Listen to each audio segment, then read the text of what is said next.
Bismillahirrahmanirrahim. Assalamualaikum warahmatullahi wabarakatuh. Alhamdulillah. Allahumma salli ala Sayyidina Muhammad wa ala ali Sayyidina Muhammad. Bapak-bapak, ibu-ibu, hadirin jamaah fardhu subuh yang dimuliakan Allah Subhanahu wa ta'ala. Man shollat subha fi jama'atin, siapa yang sholat subuh berjamaah, faka'annama shallal laila kullah, dapat pahala seperti sholat sepanjang malam. Mudah-mudahan kita termasuk yang mendapatkan pahala itu. Man shollat subha fi jama'atin, siapa yang sholat subuh berjamaah, kana fi zimmatillah, maka dia dalam perlindungan Allah. Jadi kalau mau kita dapat lindungan Allah, anak kita dapat lindungan Allah, maka istiqomahkan sholat subuh berjamaah. Man sholat subha fi jama'atin, siapa yang sholat subuh berjamaah, setelah itu tidak keluar masjid, summa qa'ada yadhkurullah, duduk berzikir, baca Quran, termasuklah majelis ilmu ini majelis zikir. Karena yang kita bahas hanya ayat, hadis, fatwa ulama. Hatta tatlu asyamsu, sampai terbit matahari. Setelah terbit matahari, summa yusalli rak'ataini, salat sunat 2 rakaat. Namanya salat sunat isyraq. Pakai qaf. Nama waktunya syuruq. Nama salatnya isyraq. Usalli sunnatal isyraq raka'ataini lillahi ta'ala. Kanat lahu ka'ajri hajjatin wa umrah, dapat pahala seperti haji dan umrah. Hadisnya ada dalam Sunan Tirmidzi, status hadisnya hadis hasan. Hadis yang paling tinggi sahih, di bawah sahih hadis hasan. Tidak ada ikhtilaf antar ulama tentang hadis hasan. Jadi nanti kita selesai ini, kita melaksanakan sholat sunat isyraq masing-masing tidak berjamaah. Mudah-mudahan kita dapat pahala seperti haji dan umrah, insyaallah. Amin ya rabbal alamin. Subuh ini kita tidak hanya sekedar sholat, tapi juga kita menyambung tali silaturahim. Saya sampai di Mesir tahun 98. Di sini ada Ustadz guru kita, kakak kelas saya, yang lebih dulu setahun dari saya. Dia sampai di Mesir 97. Beliau adalah Ustadz Mar Sofwan. Itu kakak kelas saya. Ada yang lebih dulu lagi. Ustadz Mar Sofwan sampai 97, beliau 92. Namanya Ustadz Haruna Hashim. Tapi kalau kami duduk bertiga, wajah dia yang paling muda. Ini doanya belum dia ijazahkan lagi ke kami.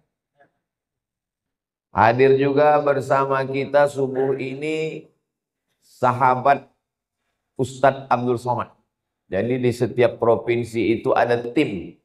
Di antara tim Ustadz Abdul Somad di Kepri, Kepulauan Riau, dari sejak 2013 sampai sekarang, itu namanya Bang Hardi Slamet Hud. Kenal Bapak Ibu orangnya? Nah, jadi kalau nanti ada orang bertanya-tanya, kenapa Ustadz Somad turun gunung sekarang ini? Karena tim sahabat Ustadz Abdul Somad sedang balihonya berserak-serak di Batam. Itulah kenapa saya turun membuat tablik akbar, pertemuan entah kemana-mana sebagai ikhtiar. Jangan nanti Bapak Ibu tidak bisa menjawab kalau ditanya orang.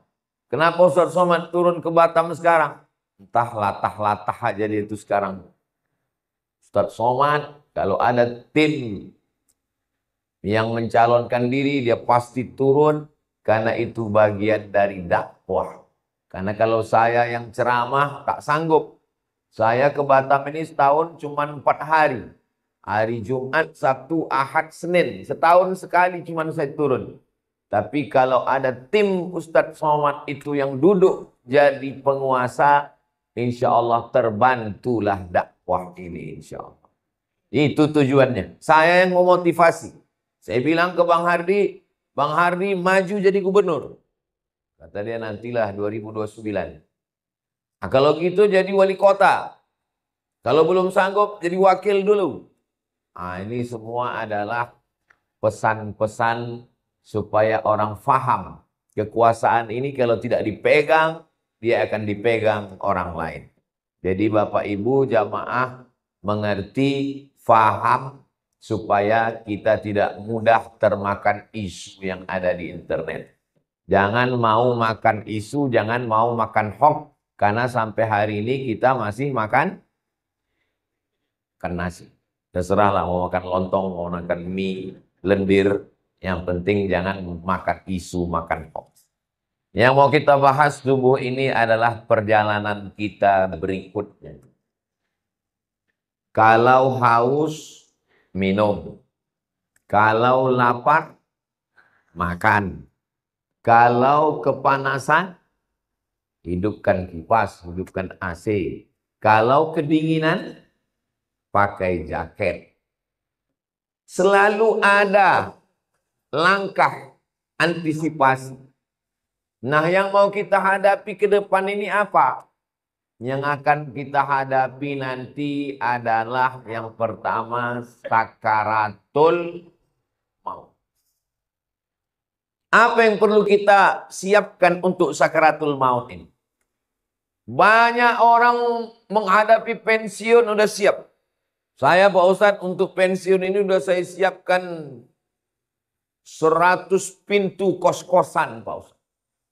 Banyak betul Pak, baru pintunya aja Pak Ustadz. Yakin betul dia malaikat maut itu datang setelah pensiun. Tidak salah, tak ada salahnya orang yang menyiapkan ruko, menyiapkan kos-kosan. Bagus, tidak salah. Itu ikhtiar. Tapi tak banyak yang mempersiapkan untuk sakaratul maut. Siap-siap untuk pensiun. Belum tentu jadi. Belum tentu. Bisa jadi sebelum pensiun sudah mati. Tapi mati ini tidak kita siapkan pun pasti mati. Yang paling pasti dalam hidup ini adalah mati. Apa yang kita siapkan untuk sakaratul maut itu? A'udzubillahi minasyaitonirrajim. Innal ladzina qalu rabbunallah tsumma istaqamu. Orang yang selalu menyebut Allah, kemudian dia istiqamah, tatanazzalu alaihimul malaikah. Turunlah malaikat. Waktu dia mau sakaratul maut, waktu ruhnya mau keluar dari jasad, turun dua malaikat. Malaikat yang pertama berbisik, Allah takhafu, jangan kau takut. Karena rupanya orang mau mati itu takut. Takut sakaratul maut, takut azab kubur, takut mungkar nakir, takut titian siratal mustaqim, takut hisab, takut neraka, takut. Maka datang malaikat membisikkan Allah takhafu, jangan kau takut. Perasaan yang kedua orang yang sakaratul maut itu wala tahzanu, jangan sedih. Rupanya orang yang mau mati itu perasaannya sedih. Sedih meninggalkan rumah, sedih meninggalkan anak, sedih meninggalkan bini, sedih meninggalkan BPKB, STNK, surat tanah, akte notaris. Sedih. Apa kata malaikat? Wala tahzanu, jangan kau sedih. Takutnya hilang, sedihnya melayang. Waktu itu hatinya kosong. Ketika itu malaikat membisikkan yang ketiga. Apa kata malaikat? Wa abshiru bil jannatil lati kuntum tu'adun. Berbahagialah engkau mendapatkan surga yang dijanjikan Allah Subhanahu wa taala. Mudah-mudahan kita termasuk yang mati husnul khatimah. Apa syaratnya? Apa syaratnya supaya kita dapat macam yang disebutkan dalam ayat ini? Syaratnya kata Allah, qalu rabbunallah tsumastaqam. Istiqamah menyebut Allah. Bisa subhanallah, bisa alhamdulillah, bisa Allahu akbar, bisa la haula wala quwata illa billah. Afdalul dzikri fa'lam annahu la ilaha illallah. Makanya orang kalau dia ikut tarekat Naqsabandiyah, zikirnya Allah, Allah. Allah, Allah, Allah, Allah, Allah, Allah, Allah, Allah. Alladzina yadhkuruna Allah. Orang yang menyebut Allah qiyaman, waktu tegak. Wa qu'udan, waktu duduk. Wa ala junubihim, waktu berbaring. Duduk, tegak, berbaring, selalu mengingat Allah.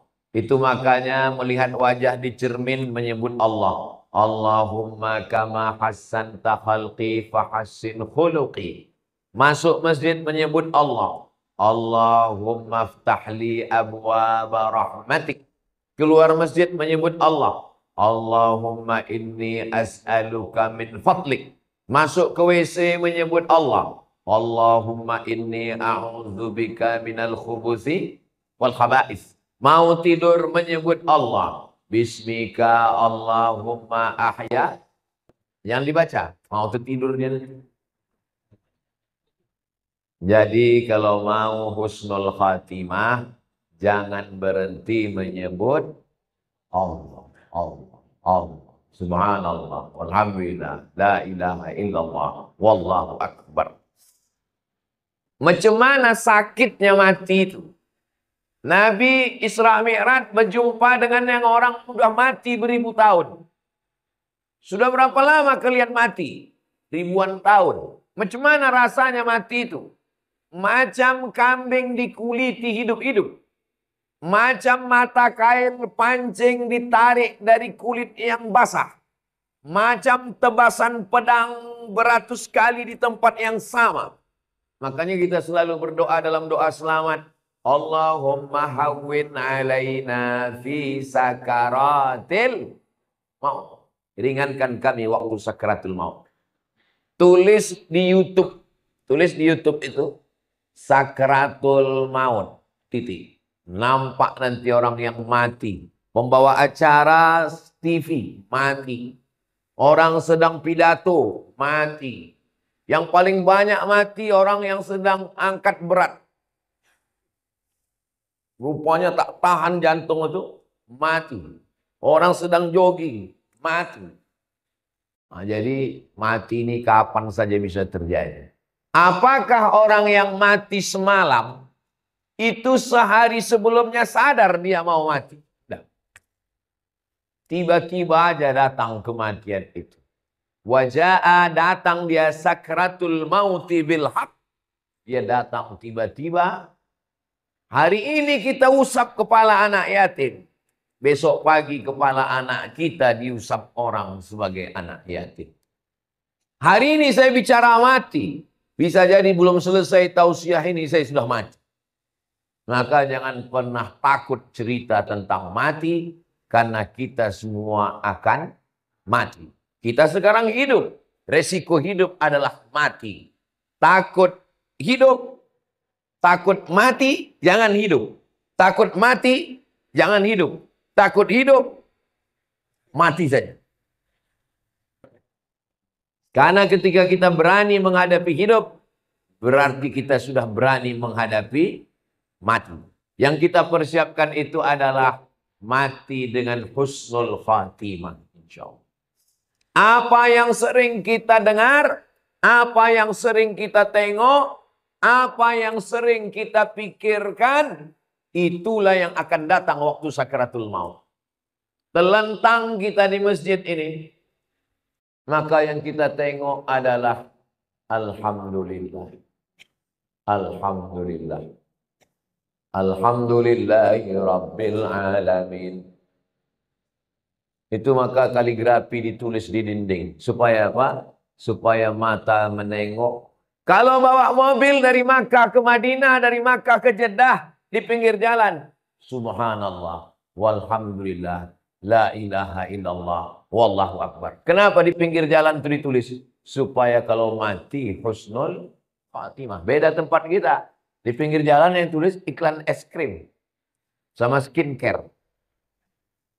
Makanya matinya bukan menyebut Allah, kredit. Apa yang sering kita dengar, apa yang sering kita tengok, apa yang sering kita pikirkan, itulah yang akan datang waktu sakaratul maut. Ada orang koma di masjid di Rumah Sakit Cipto Mangunkusumo, Jakarta. Koma, belum titik lagi, masih koma. Tidak sadar-sadar. Kata dokter, bawa orang ini ke rumah karena sudah tak ada harapan hidup. Ini tinggal menunggu aja lagi. Obat sudah tak ada sampai masanya mati ini nanti. Akhirnya anak istrinya pun sudah menyiapkan mau bawa pulang ke rumah. Begitu mau dibawa pulang ke rumah, tiba-tiba duduk dia. Dokter pun terkejut, anak bininya pun terkejut. Kok sadar dia lagi? Akhirnya ditanyalah orang ini. Bapak kan koma, iya. Di dalam koma itu apa yang Bapak rasakan? Aku tak ingat apa-apa. Terus kenapa tiba-tiba sadar? Tiba-tiba datang Ustadz Somad. Apa kata dia? Ditanyanya saya, kapan kau buat tabligh akbar? Akhirnya saya pun terduduk. Pokoknya nanti kita buat tabligh akbar di kampung. Akhirnya dibuatnya lah acara di tepi Danau Maninjau. Nama acaranya Pulang Basamu. Akhirnya saya datangi bapak ini. Dia dari Jakarta. Apa betul bapak koma di Rumah Sakit Cipto Mangunkusumo? Betul Pak Ustadz. Terus dalam koma itu apa yang bapak rasakan?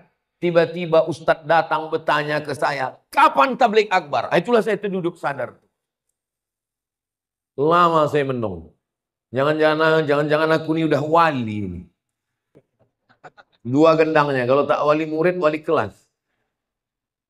Saya ini orangnya rasional. Saya selalu penasaran. Kenapa bisa saya datang ke dalam komanya itu? Lalu saya tanya dia. Bapak kalau pagi apa yang Bapak lakukan? Saya hidupkan handphone. Saya dengar tonton YouTube Ustadz. Oh. Kalau Bapak sampai di tempat kerja apa yang Bapak lakukan?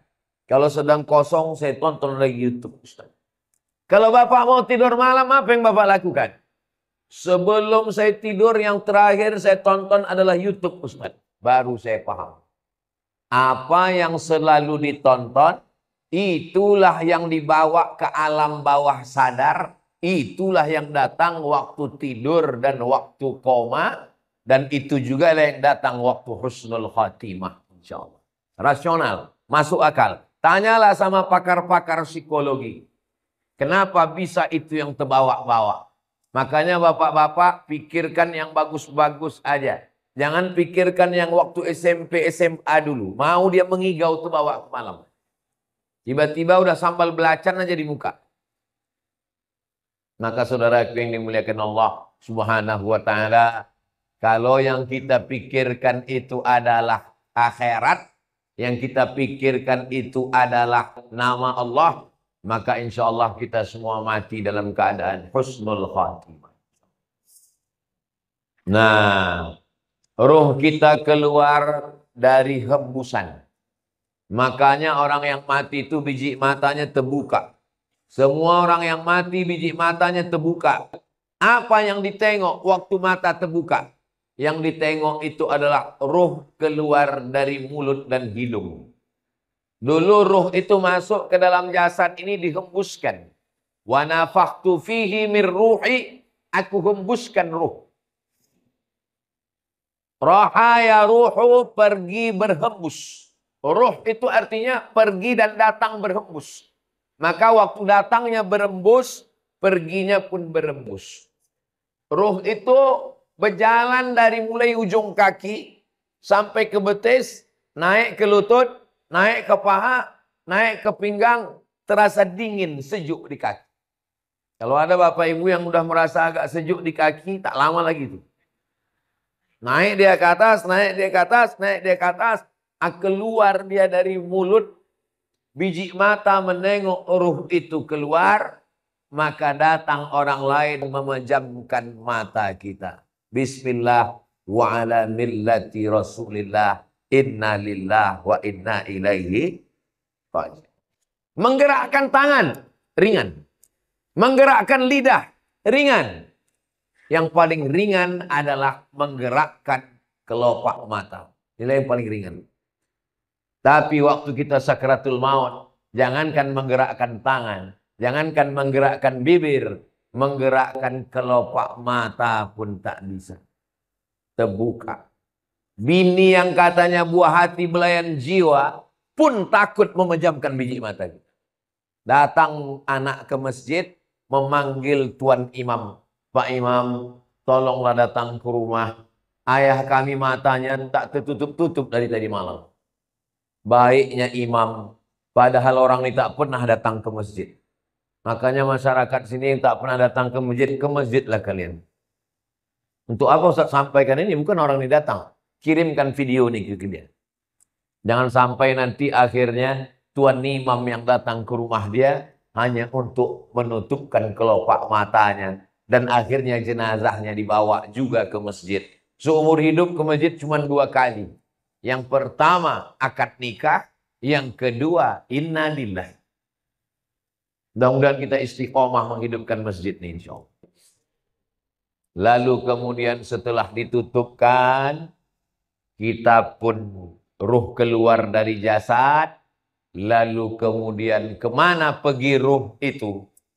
Ruh itu dibawa oleh malaikat. Dalam hadis riwayat Imam Ahmad bin Hanbal. Ruh dibawa di atas kain kafan dari cahaya. Lalu kemudian mengetuk pintu langit. Lalu kemudian malaikat yang menjaga pintu langit menengok ruh. Apa kata malaikat penjaga pintu langit? Inilah orang yang amalnya kami tengok 2 kali sehari. Habis subuh, malaikat yang menjaga di waktu malam datang membawa amal dia. Habis maghrib, malaikat yang menjaga di waktu siang datang membawa amal dia. Amalnya kami tengok 2 kali sehari. Tapi orangnya baru ini kami jumpa. Itulah makna orang yang dirindukan oleh para malaikat. Kam min masyhurin fil ardi walam yakun ma'rufan fis sama. Berapa banyak orang yang masyhur di bumi, viral, tapi malaikat di langit tak pernah kenal dengan dia. Tapi berapa banyak orang yang di dunia tak viral, tak dikenal orang, tak punya akun Facebook, Twitter, WhatsApp, tapi malaikat-malaikat penjaga pintu langit sudah lama merindukan dia karena malaikat selalu membawa amal-amal dia. Mudah-mudahan amal-amal kita termasuk yang selalu lalu lalang di lalu lintas langit dan orangnya masih di bumi, masyhur di bumi, masyhur juga di langit. Tak perlu masyhur di bumi. Yang penting masyhur di antara malaikat penjaga pintu langit insyaallah. Amin ya rabbal. Ini malaikat yang ikut sholat subuh bersama kita ini. Habis itu dia bawa amal kita. Lalu malaikat penjaga pintu langit menengok. Oh, amal si fulan tahajud tadi malam. Amal si fulan sholat sunat hajat tadi malam. Amal si fulan berzikir tadi malam. Amal si fulan sholat subuh berjamaah. Amalnya ditengok malaikat tiap hari. Tapi orangnya masih berjalan di atas muka bumi. Sampai akhirnya kita pun mati. Lalu ruh itu dibawa oleh para malaikat. Kenapa ada orang yang waktu penutup mukanya dibuka tersenyum? Kata Ustaz Somad, mati itu sakit. Kenapa ada orang yang mati tersenyum? Karena sebelum dia mati, malaikat mengepakkan sayapnya. Lalu di sayap itu dia sudah menengok tempatnya di surga. Begitu nampaknya tempatnya di surga, tersenyum dia. Saat dia tersenyum itulah malaikat mencabut nyawanya. Maka ada yang mengalahkan sakit. Yang mengalahkan sakit adalah menengok tempat di surga. Mudah-mudahan kita termasuk orang yang menengok tempat kita sebelum kita mati. Ustaz Somad sudah pernah menengok tempat Ustaz di surga? Saya jangankan menengok tempat di surga. Menengok tempat parkir mobil pagi ini pun tak tahu saya. Karena menengok tempat di surga itu nanti ketika kita mau sakratul maut. Ah, masa iya Pak Ustadz sakitnya mati bisa dikalahkan? Itu logikanya begini. Rasionalnya begini. Ibu habis melahirkan anak. Sobek dagingnya, mohon maaf. Sakit. Tak usah saya ceritakan sakitnya. Nanti kalau saya ceritakan ibu-ibu, alah macam pernah aja Ustadz itu. Ibu sedang terbujur sekarang di rumah sakit. Baru saja disobek dokter kulitnya. Koyak mengeluarkan bayi. Tak lama kemudian datang bidan membawakan bayi. Lalu ibu pun menggendong anak itu. Ibu senyum atau tidak? Senyum. Yang saya tanya, sakit atau tak sakit? Inilah hebatnya. Ibu yang saya tanya, bisa pula bapak tuh merasakan sakit. Kan memang cinta sejati lah orang. Ibu itu baru saja melahirkan anak. Nyawa taruhannya. Koyak dagingnya. Tapi menengok anak tersenyum dia. Begitulah mati itu. Sakit. Tapi sakitnya kalah. Kenapa? Karena menengok tempat di surga. Ditunjukkan Allah. Itu salah satu tanda husnul khatimah. Orang yang husnul khatimah itu irqul jabin. Irqul jabin berkeringat jabin di atas kening atas. Kenapa? Kenapa orang yang mati husnul khatimah itu berkeringat di atas jabin ini? Karena malu. Biasanya orang kalau malu kan merah wajahnya karena tersipu malu. Maka orang yang meninggal menengok tempatnya di surga, malu dia karena amalnya tak seberapa. Aku amalku rasanya tak seberapa. Kenapa besar kali balasan yang kau kasih ya Allah. Maka salah satu tandanya adalah irqul jabin, keluar macam keringat kecil di atas. Tapi jangan pula gara-gara ini biar supaya suami ibu disangka husnul khatimah, begitu mati langsung semprotkan air ke keningnya. Itu tak usah dibuat-buat. Serahkan aja kepada Allah Subhanahu wa taala. Ini yang saya sampaikan ini menurut hadis-hadis yang sahih supaya kita bersiap-siap. Maka jangan lupa berzikir. Zikir ini banyak kali Pak Ustadz. Kata guru saya Syekh Umar Al-Ma'ruf Ali, dia keturunan dari Syekh Muhammad Tayyib. Syekh Muhammad Tayyib ini murid langsung dari Syekh Muhammad bin Abdul Karim Samman dari Madinah. Kata dia, Abdul Somad, kalau kau payah memilih-milih zikir yang banyak, kau amalkan aja 3. Yang pertama, istighfar. Yang kedua, solawat. Yang ketiga, la ilaha illallah. Istighfar itu membersihkan cawannya.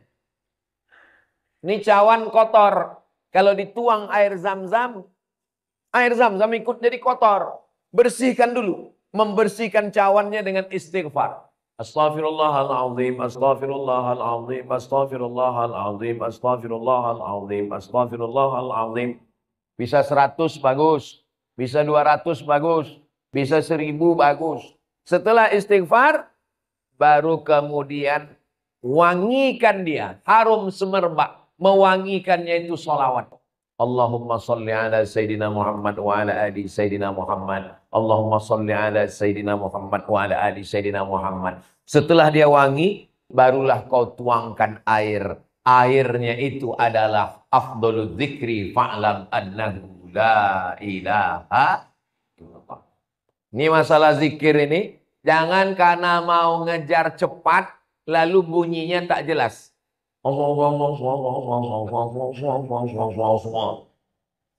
Astaghfirullahaladzim, astaghfirullahaladzim, astaghfirullahaladzim. Ada orang beristighfar pakai lagu. Astaghfirullah Rabbal baraya. Bagus, salam. Ada orang istighfar pakai suara. Astaghfirullahaladzim, astaghfirullahaladzim, astaghfirullahaladzim. Bagus. Saya Pak Ustadz lebih khusyuk kalau dalam hati.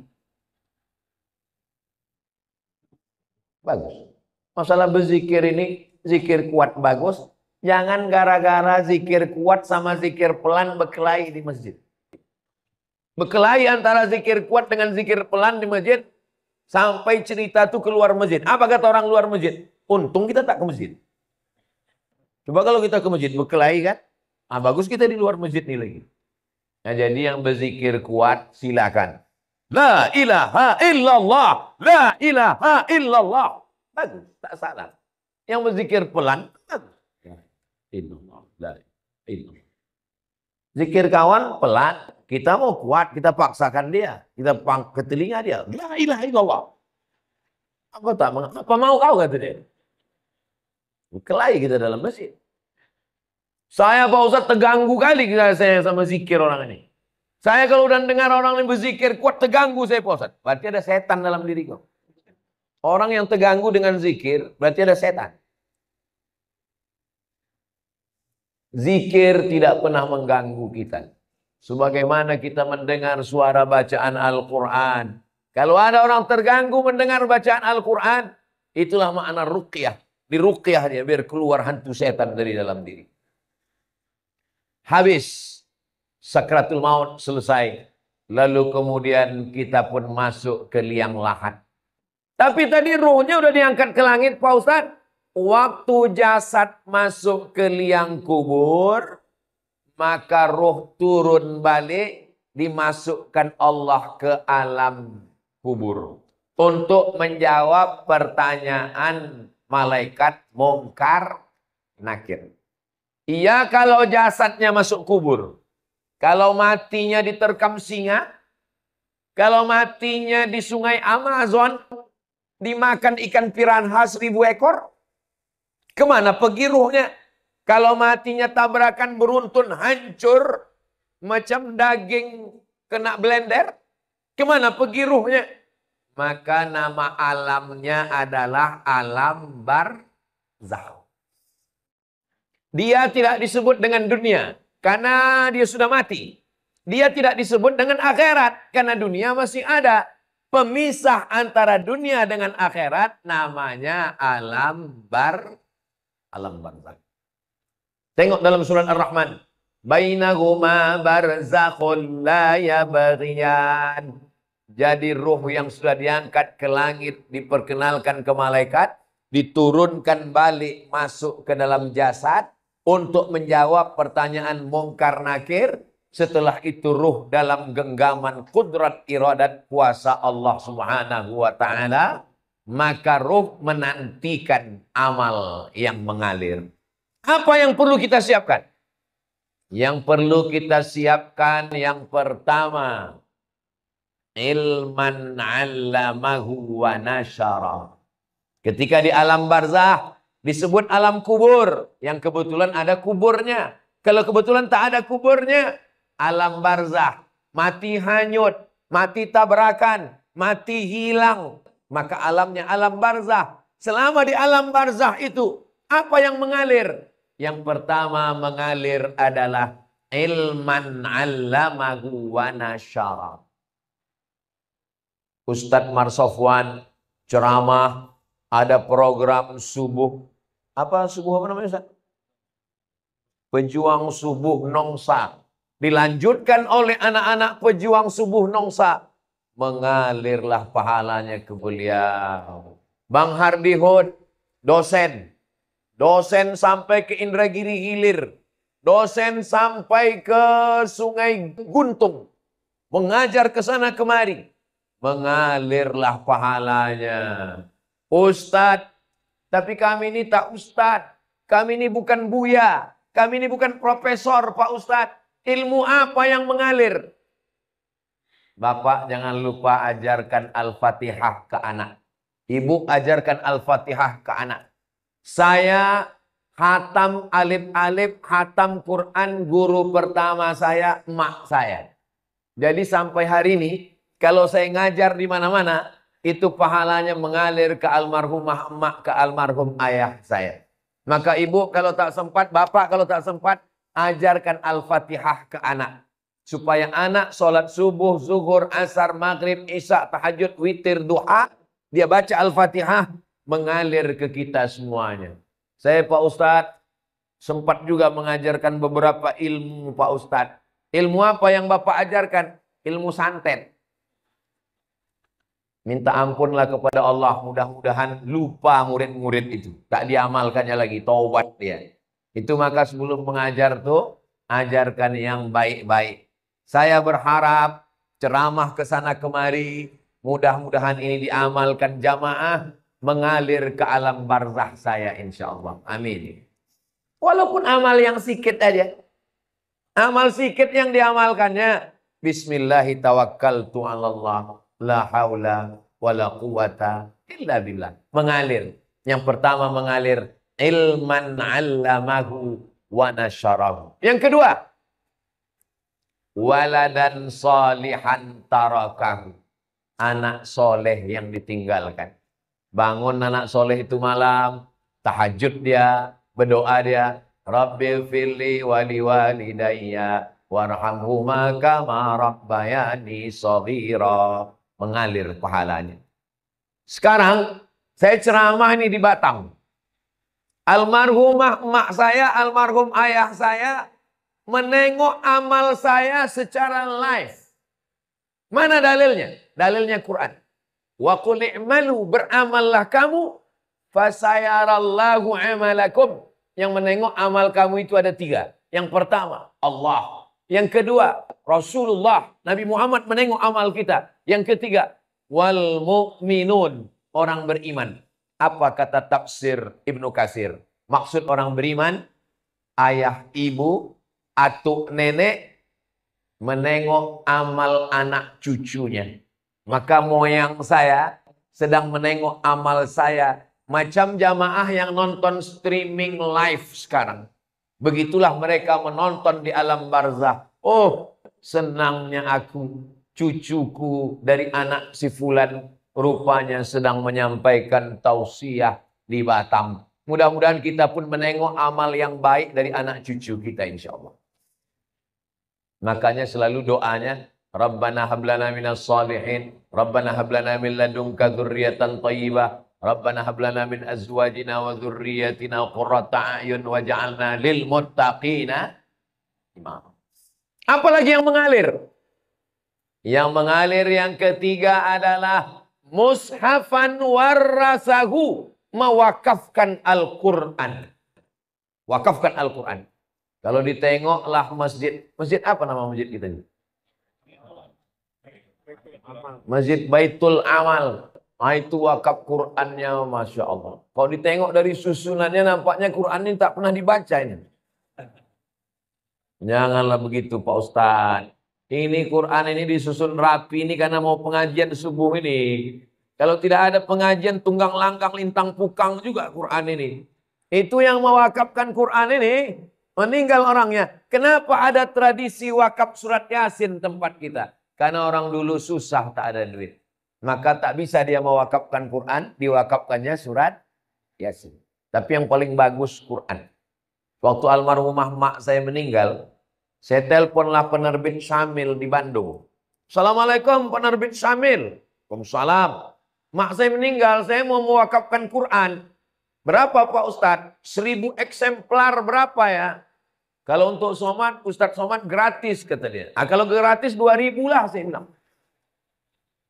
Kalau 2000 bayar Pak Ustadz. Kalau bayar saya minta 5000. Saya minta 5000. Habis itu saya kirim ke masjid-masjid, ke pesantren. 5000 kita kirim. Mustahil ke 5000-nya itu tak dibaca orang. Makanya kalau kita di Masjidil Haram, Masjid Nabawi. Keluar Masjidil Haram. Di pintu masuk Zamzam Tower. Itu ada orang jual Quran. Haji, wakaf haji, wakaf haji, wakaf, wakaf, wakaf. Apa maksudnya itu? Mewakafkan Al-Quran. Tapi kata ulama, bukan cuma wakaf Quran. Wakaf kitab fikih, wakaf kitab agama, wakaf kitab Riyadhus Shalihin, wakaf kitab, itu juga sampai kepada Allah. Sampai disampaikan Allah kepada kita. Maka baca Quran ini supaya mengalir kepada orang yang mewakafkannya insya Allah. Yang keempat, apalagi yang mengalir? Masjidan banahu, membangun masjid. Siapa yang mewakafkan tanah ini? Yang mewakafkan masjid ini? Tak bisa saya membangun masjid utuh satu masjid, Pak Ustadz. Tak bisa membangun satu utuh masjid, isi aja kantong-kantong tua. Itu yang mengisi kantong tuh, itu mengalir. Yang tak mengisi, innalillah lah kalian. Duit yang disimpan di bank, ditabung 3 miliar, mati kita. Bapak, kalau duit kita 3 miliar, mati kita, itu mereka udah siap tuh memakai. Yang mendapat warisan siapa? Istri dapat 1/4. Kalau tak ada anak. Kalau ada anak, 1/8. Anak laki-laki dapat 2 kali bagian anak perempuan. Habis. Mereka menunggu kita cuma 4 bulan 10 hari. Habis 4 bulan 10 hari, dia pun dipinang oleh bronis. Brondong manis. Tapi duit yang dimasukkan ke kresek, ke kotak, inilah yang akan mengalir. Mohon maaf jangan tersinggung dengan cakap saya tadi. Maksud saya yang memasukkan duit secara cash. Tapi jamaah masjid Baitul Amal ini banyak juga tidak langsung masuk duit karena mereka pakai transfer banking. Nah, jadi dia langsung habis terkirim baru dia menangis. Kalau ditanya, kok menangis kenapa? Teringat ceramah Ustaz Somad tadi? Tidak, salah ketik aku tadi. Rencanaku mau ngetik nolnya 5, rupanya terketik 6 pula. Kalau 5 kan 100.000, terketik 6 1.000.000. Padahal kalau mati, tabungan ada 100 juta, yang terkirim 1.000.000, mati. Yang dibawa yang 1.000.000 atau yang 99? Yang 1.000.000 itulah yang menolong. Itu kalau terketik 1.000.000. Kalau termasukkan 2.000. Sedang parkir aja sekarang udah 3.000. Kencing 5.000. Apa yang kita siapkan untuk alam barzakh? Apalagi yang mengalir yang kelima? Yang kelima, baitan libnis sabil banahu. Membangunkan rumah untuk ibnu sabil. Kalau zaman dulu Ibnu Sabil ini musafir yang putus belanja. Kalau zaman sekarang ada anak-anak dari pulau mau kuliah ke Batam. Tapi untuk uang kos mahal. Cari tanah kosong, bangunkan kos gratis untuk anak berprestasi. Itu sampai hari kiamat itu mengalir. Buatkan rumah, buatkan pondok pesantren, buatkan rumah Quran, buatkan asrama, buatkan kelas. Mengalir sampai hari kiamat. Yang keenam, nahran ajrahu, mengalirkan air. Buatkan sumur bor. Pergi ke pesantren, buat sumur bor. Berapa santri di sini Pak Kiai? Santri ada 1.000 orang Pak. WC-nya berapa? 3. Buatkan WC. Buatkan sumur bor. Mandi anak-anak di situ. Berwuduk dia, minum dia, mencuci dia, mengalir pahalanya. Saya waktu kecil dibawa emak saya ke sawah. Di tepi sawah itu ada sumur. Kata emak saya, ini sumur wakaf atuk kau dulu.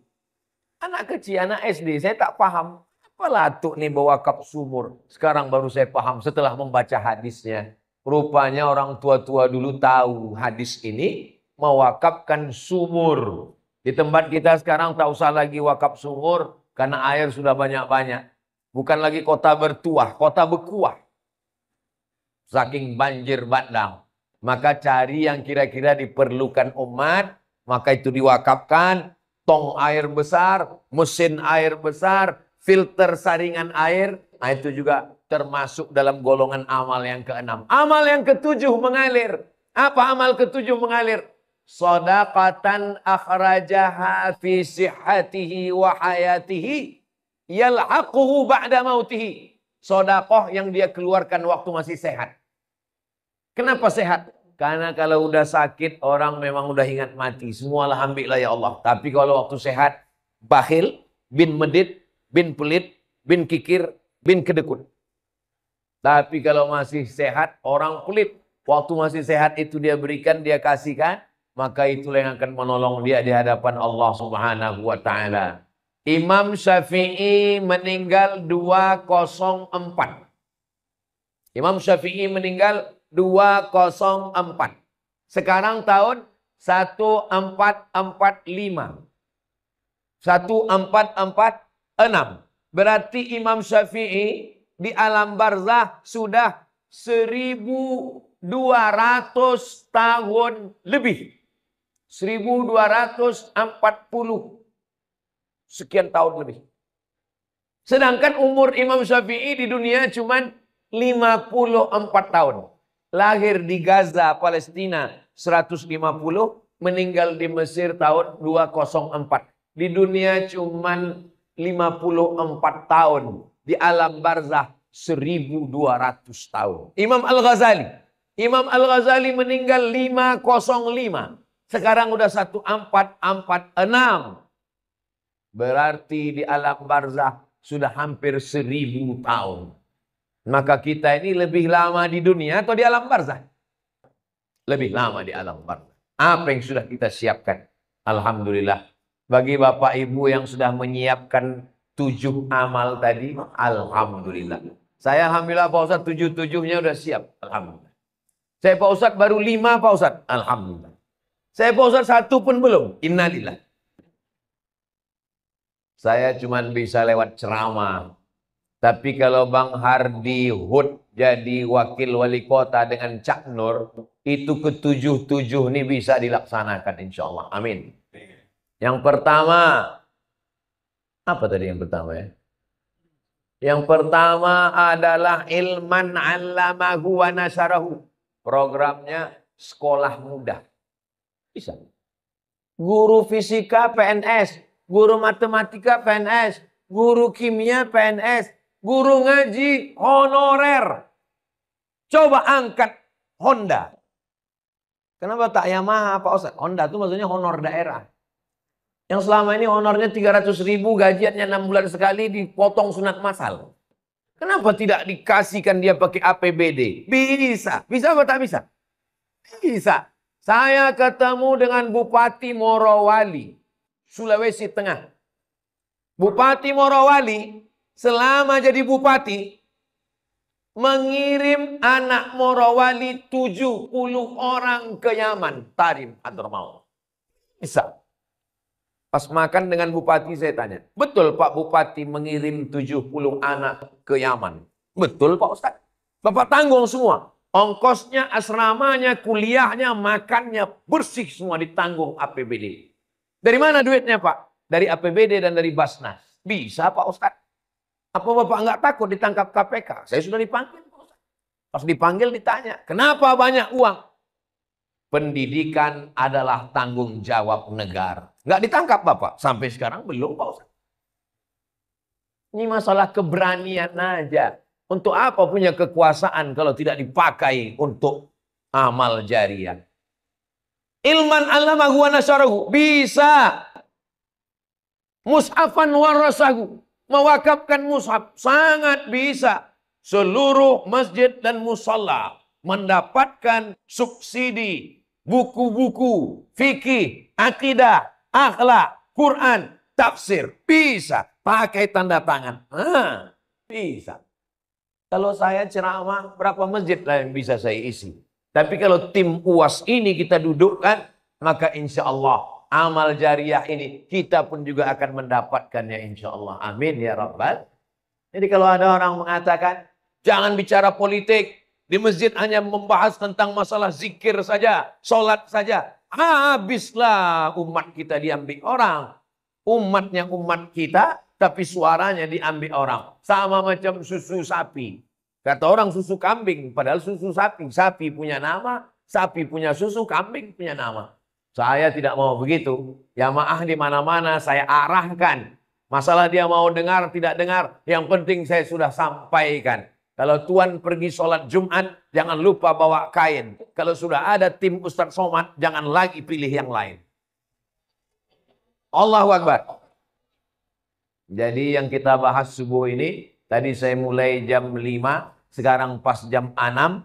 Selama 1 jam ini yang saya sampaikan adalah baru 2. Persiapan sakratul maut, dan setelah itu adalah apa yang kita siapkan di alam barzakh.